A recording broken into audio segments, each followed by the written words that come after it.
have a keen and thirsty mind. The more I've considered it, the more I think you going into the FBI is perfect for you. Destiny, even." He grinned. She nodded and didn't bother to hide the surprise on her face.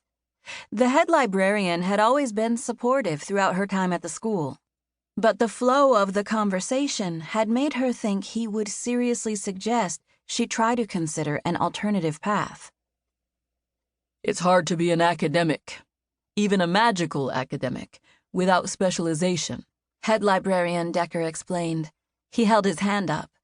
A tiny image of a flying red dragon appeared beside a witch carving a complicated glyph into a wall.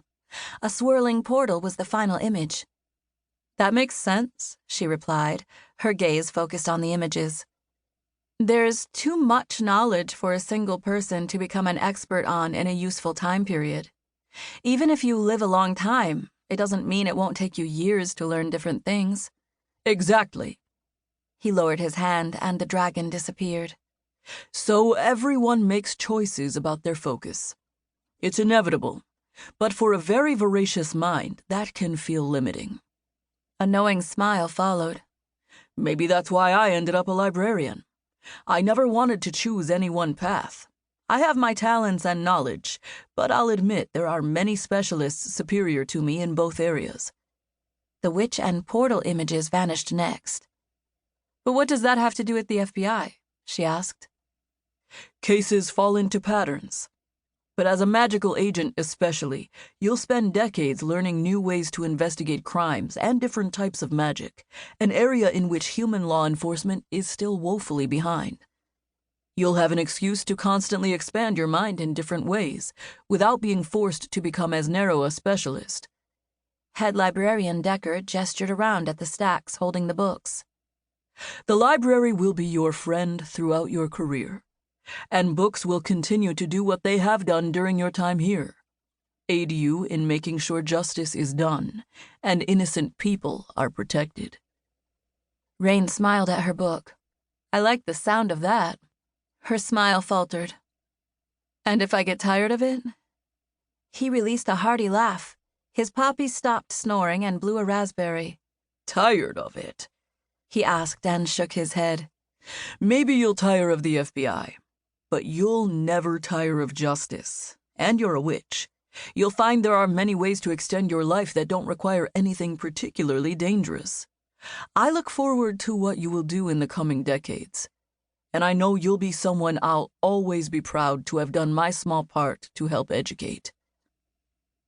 Her breath caught, and she put a hand over her mouth. She took a few seconds to regain control of her emotions and fight the grateful tears that threatened. "Thank you." "No, thank you.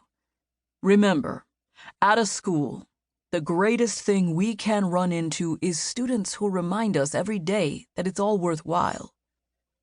He touched the rim of his bowler hat and nodded before he stood. "I have a few things to take care of. I'll talk to you later." She offered him a broad smile, and the gnome waved over his shoulder as he wandered away. Several minutes passed as she continued to thumb through her book and soaked in the simple pleasure that came with a quiet room and the pursuit of knowledge. Bright movement and a hint of blue in the corner of her eye caught her attention, and she looked up.